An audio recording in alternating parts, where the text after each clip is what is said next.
Bonjour à tous et bienvenue sur une nouvelle vidéo de la chaîne. Après avoir vu ce qu'étaient les crypto-monnaies, comment fonctionnait la blockchain et quel était l'écosystème autour de la blockchain, on va voir aujourd'hui comment acheter ses premières crypto-monnaies. Donc pour ça, je ne vais pas vous conseiller une plateforme standard, on va voir qu'il existe déjà plusieurs plateformes. Donc en fonction de votre niveau dans les crypto-monnaies, de vos connaissances, vous allez choisir une plateforme qui vous correspond. Je les ai classés, on va dire, en trois catégories. Je vais avoir les premières catégories, donc pour les débutants, je vais conseiller moi comme plateforme plutôt Coinbase, qui va être une plateforme très ludique et vraiment facile à utiliser, et une plateforme sur laquelle on peut séparer ses achats, donc faire du DCA, je vous expliquerai un peu après. Derrière, en plateforme que j'ai classée comme intermédiaire, on peut prendre Swissborg, par exemple. Donc c'est une plateforme par contre qui ne va être que sur application portable, mais qui est très bien pour commencer déjà et avec déjà plus d'options que Coinbase. Et pour finir, enfin, je vais vous présenter Binance. Donc moi c'est la plateforme principale que j'utilise, mais là il va falloir des connaissances un peu plus approfondies en crypto-monnaie, surtout pour pouvoir voir tout le panel qu'offre cette plateforme-là. Ce qu'il faut savoir, c'est que quand on achète, on va acheter principalement sous deux stratégies. On va avoir la stratégie du one shot, c'est-à-dire la personne qui arrive, qui dit hop, j'achète aujourd'hui 10 000, je mets tout mon investissement, tout mon épargne en achat en un coup, en one shot. Ça, c'est une technique d'investissement qui arrive. Ou alors, il y a les personnes qui se disent moi, je sais que là, c'est le point bas, je mise tout là. Donc, ça, c'est une stratégie qui marche, mais que je vais déconseiller aux personnes qui débutent dans le domaine de la crypto-monnaie. Je vais plutôt conseiller la deuxième stratégie. La deuxième stratégie, c'est le DCA, le Dollar Cost Average.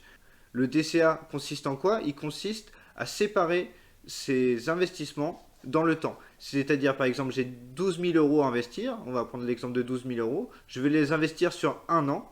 Alors, je vais mettre 1 000 euros par mois. Donc, 1 000 euros sur 12 mois, ça fait 12 000 euros. J'aurai donc lissé mon investissement. Ce qui va permettre ni d'acheter trop haut, ni d'acheter trop bas. Et de ne pas attendre, par exemple, un point bas qui n'arriverait jamais, et du coup de louper une montée. On ne réfléchit pas et on ne met pas ses émotions dans le dessert. Voilà un peu les deux stratégies. Dernière chose à savoir, c'est qu'on va pouvoir acheter ces crypto-monnaies de deux façons, soit par carte bancaire, soit par virement. Donc maintenant, on va voir tout simplement comment le faire à partir des plateformes que je vous ai conseillées. Donc nous voici maintenant sur la page de Coinbase. Donc Coinbase, comme je vous avais dit, c'est une plateforme vraiment simple pour pouvoir acheter et vendre des crypto-monnaies. Donc si vous n'avez pas déjà un compte, la première chose à faire, ça va être de vous ouvrir un compte. Pour cela, vous pouvez utiliser mon lien de parrainage dans la description qui vous permettra de gagner 10 $ dès que vous en aurez déposé 100. Donc une fois sur la page de Coinbase, vous allez cliquer ici sur démarrer. Donc une fois sur démarrer, vous allez renseigner toutes vos informations. Moi, je vous conseille vraiment de mettre un mot de passe très sécurisé. Là, on arrive sur quelque chose qui est vraiment et qui nécessite vraiment des sécurités. Vous avez de l'argent aussi dessus. Je vais vous conseiller vraiment de choisir un mot de passe vraiment robuste. Je ferai une vidéo sur la sécurité où je vous raconterai, où je vous expliquerai aussi comment avoir un gestionnaire de mot de passe. Donc là, pour l'instant, on va se créer un compte. Moi, je ne vais pas créer un compte. On va aller directement sur la page, sur ma page, une fois connecté, puisque j'ai déjà mon compte. Une fois connecté, vous allez atterrir sur votre tableau de bord. Donc, comme vous voyez le mien ici, ce sera votre tableau de bord de Coinbase, là où vous verrez un peu votre portefeuille évoluer. Donc, le but de la vidéo ici, c'est de vous montrer comment acheter simplement des crypto-monnaies sur Coinbase. Sur Coinbase, il va y avoir deux moyens d'acheter de la crypto-monnaie. Soit directement par le bouton ici, achat et vente, qui vous permettra directement d'acheter par carte bleue. Si ici je change en ajoutant un mode de paiement, je peux payer en carte bleue. En carte bleue, ce qu'il faut prendre en compte, c'est qu'il y a des frais assez élevés. Donc moi, je préfère toujours alimenter mes comptes par virement bancaire. Et donc, par virement bancaire, il va falloir aller dans portefeuille. Une fois dans portefeuille, vous allez cliquer sur euros. Et là, vous allez pouvoir faire un dépôt en cliquant sur dépôt ici. Vous rentrez ensuite le nom de votre banque, le nom figurant sur votre compte, le montant que vous voulez donner, et ça va vous donner le RIB associé à votre compte Coinbase. Ce RIB là, vous l'ajoutez dans vos partenaires et tout simplement, vous pouvez faire le virement qui vous alimentera votre compte. Le virement est assez rapide, il prend 1 à 2 jours s'il est fait avant 17 h en général. Donc voilà un peu les deux possibilités pour acheter facilement de la crypto à l'aide de Coinbase. Nous voici maintenant sur la plateforme de Binance. Comme je vous disais tout à l'heure en début de vidéo, Binance est une plateforme qui va être déjà pour des personnes plus avancées. Elle va permettre de faire plus de choses, notamment grâce aux produits dérivés et aux futurs. Elle va permettre également d'obtenir plus de crypto, puisqu'il y a énormément de crypto-monnaies qui sont listées sur Binance. Mais la chose qui nous intéresse pour cette vidéo, ça va être d'abord d'acheter ses premières crypto-monnaies. Comme Coinbase, pour cela, il faut déjà créer son compte. Donc pour ça, si vous n'avez pas de compte, je vous invite à aller cliquer sur mon lien qu'il y a dans la description et sinon, vous cliquez sur inscrire. Une fois ici, vous remplissez les informations. Ce qu'il faut savoir, c'est que vous n'allez pas avoir besoin de vérification d'identité au début pour pouvoir commencer à utiliser Binance.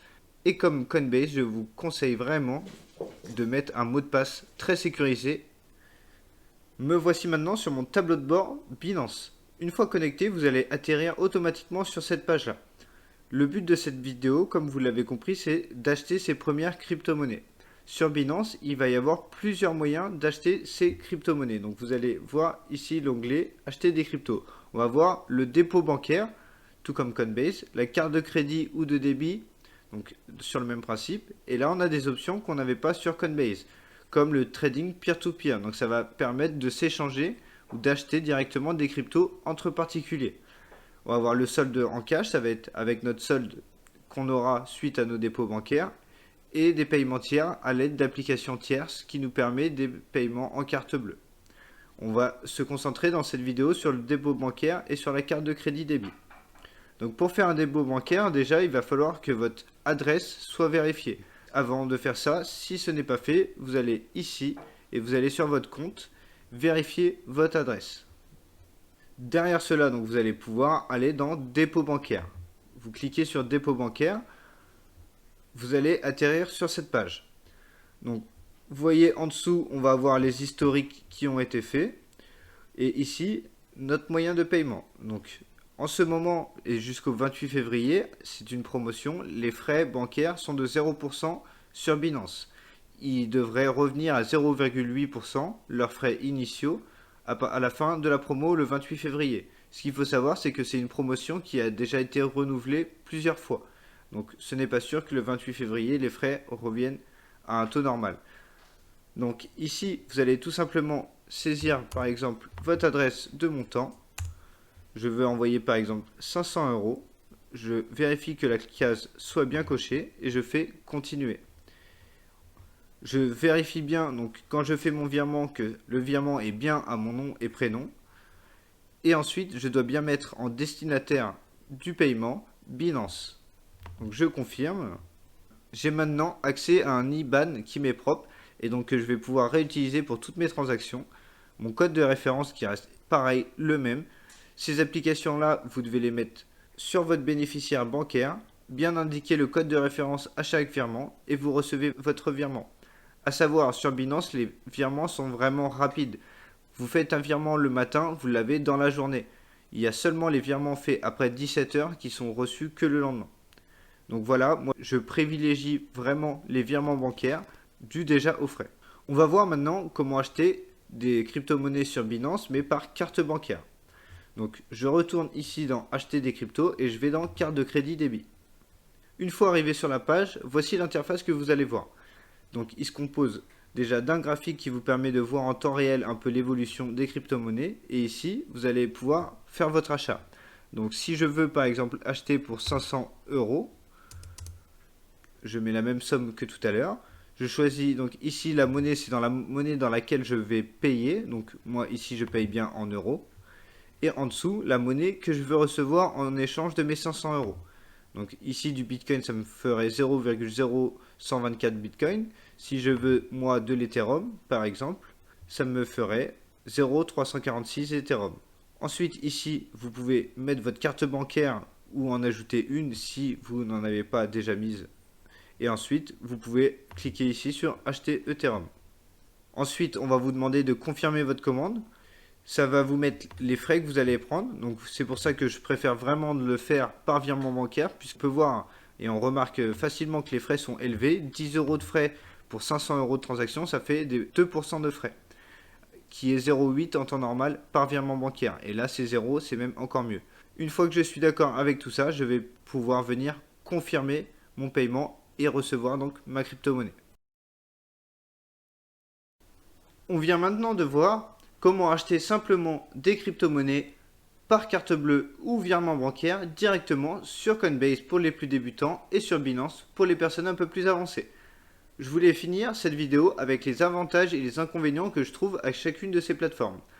Pour Coinbase, le premier avantage que je vais lui trouver, ça va être une plateforme très ludique, très facile d'utilisation pour la plupart des personnes, même des personnes novices en crypto-monnaie qui ne connaissent même pas le milieu de la crypto-monnaie. Elles pourront faire leurs achats directement dessus. Un autre avantage, c'est que Coinbase est très sécurisé dans le sens où il y a une grosse équipe derrière, mais aussi dans le sens où le gouvernement américain soutient Coinbase, puisqu'ils ont toujours été en accord et toujours délivré les informations que le gouvernement leur avait demandées. Et Coinbase va même rentrer dans les prochains mois en bourse, quelque chose qui, pour moi, va être à suivre. Ça, c'est pour les avantages. Au niveau des inconvénients, j'ai un petit problème avec Coinbase, c'est que de temps en temps, il y a une double vérification au niveau sécurité sur Coinbase pour se connecter, donc son mot de passe et un code que l'on reçoit par SMS, et ce code-là, il arrive qu'on ne le reçoive pas, ou alors que le lendemain. Et donc ça va être un problème si on veut se connecter vite pour acheter ou vendre rapidement de la crypto-monnaie. Les avantages et les inconvénients pour Binance, ça va être principalement sa difficulté d'utilisation pour des personnes normales, entre guillemets lambda, qui ne s'y connaissent pas dans le milieu de la crypto-monnaie. C'est une plateforme qui ne va pas être facile à utiliser. Par contre, c'est une plateforme qui a l'avantage d'avoir énormément de crypto-monnaies et qui supporte énormément de projets sur sa plateforme. C'est une plateforme également qui va supporter les projets en les développant et en les finançant. C'est quelque chose qui est vraiment bien de la part de Binance. Voilà un peu, pour moi, les deux gros à connaître, à savoir Coinbase et Binance. Donc Coinbase, on va être du côté américain, Binance du côté asiatique. Voilà, ça va être la fin de cette vidéo. Vous allez pouvoir maintenant facilement acheter vos premières crypto-monnaies. C'est pas parce qu'on a vu comment acheter vos premières crypto-monnaies qu'il faut forcément le faire. On va continuer dans les prochaines vidéos à découvrir les projets qui se cachent derrière les crypto-monnaies, lesquels acheter, quand acheter, avec quelle stratégie. Vous allez pouvoir par contre commencer à essayer, faire vos petits achats, vos petites reventes, voir un peu comment le système fonctionne, mais je ne vous conseille pas tout de suite de mettre toute votre épargne dedans sans même en savoir plus. Donc voilà, à la prochaine vidéo. Et la prochaine vidéo, je pense en faire une petite sur Coinbase Earn pour que vous puissiez gagner vos premières crypto-monnaies gratuitement. Bye bye!